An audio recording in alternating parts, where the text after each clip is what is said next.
ജയദേവൻ വ്ളോഗ്സിന്റെ പുതിയ എപ്പിസോഡിലേക്ക് എല്ലാവർക്കും സ്വാഗതം. ഇന്ന് നമ്മൾ പരിചയപ്പെടുത്താൻ പോകുന്നത് നമ്മുടെ സ്വന്തം ബയോഗ്യാസ് പ്ലാന്റ് ആണ്. നമ്മൾ ഇത് 20 വർഷത്തോളമായി ഉപയോഗിച്ചു വരുന്നു. നമ്മൾ ഇതിൽ കാര്യമായിട്ട് അടുക്കള വേസ്റ്റാണ് ഉപയോഗിക്കുന്നത്. ദിവസവും ഉള്ള പച്ചക്കറി വേസ്റ്റുകൾ, അടുക്കള വേസ്റ്റുകൾ എന്നിവ വെള്ളത്തിൽ കലർത്തി ഊറ്റി എന്നിട്ട് ഇതുപോലെ ഇതിൻ്റെ അകത്തേക്ക് പോരാവുന്നതാണ്. വീട്ടിൽ ബാക്കി വരുന്ന ചോറും കഞ്ഞിവെള്ളവും ഉപയോഗപ്പെടുത്താം.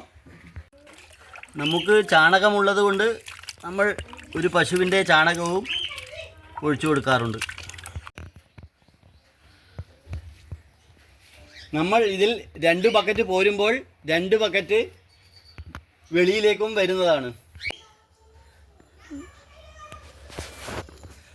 അതും നമുക്ക് നേരിട്ട് കൃഷിയിടത്തിലേക്ക് ഒഴിക്കാം.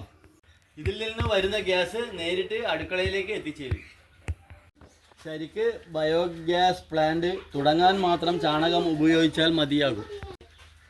ക്വാളിഫോം ബാക്ടീരിയ ഉരുത്തിരിഞ്ഞു വരികയുള്ളൂ. ചാണകം ഉപയോഗിച്ചില്ലെങ്കിലും പ്രശ്നമില്ല. എത്ര ഉപയോഗിച്ചാലും തീരാത്തത്ര ഗ്യാസ് നമുക്ക് ഇതിൽ നിന്ന് ലഭിക്കുന്നുണ്ട്. ബയോഗ്യാസ് പ്ലാന്റ് തുടങ്ങാൻ നമുക്ക് ആദ്യമായി വേണ്ടത് അതിന് പാകപ്പെടുത്തിയ ഒരു മനസ്സാണ്. ഇതിൽ നിക്ഷേപിക്കുന്ന വസ്തുക്കൾ 2.5 മാസത്തിന് ശേഷമേ ഇതിൽ നിന്ന് പുറത്തേക്ക് വരികയുള്ളൂ.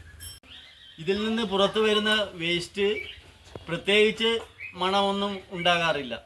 വൃത്തികേടിലും ഒക്കെ കൈകാര്യം ചെയ്യാനുള്ള മനസ്സുണ്ടെങ്കിൽ ആർക്കും തുടങ്ങാം ബയോഗ്യാസ് പ്ലാന്റ്. പുതിയ വീഡിയോ ആയിട്ട് വീണ്ടും കാണാം.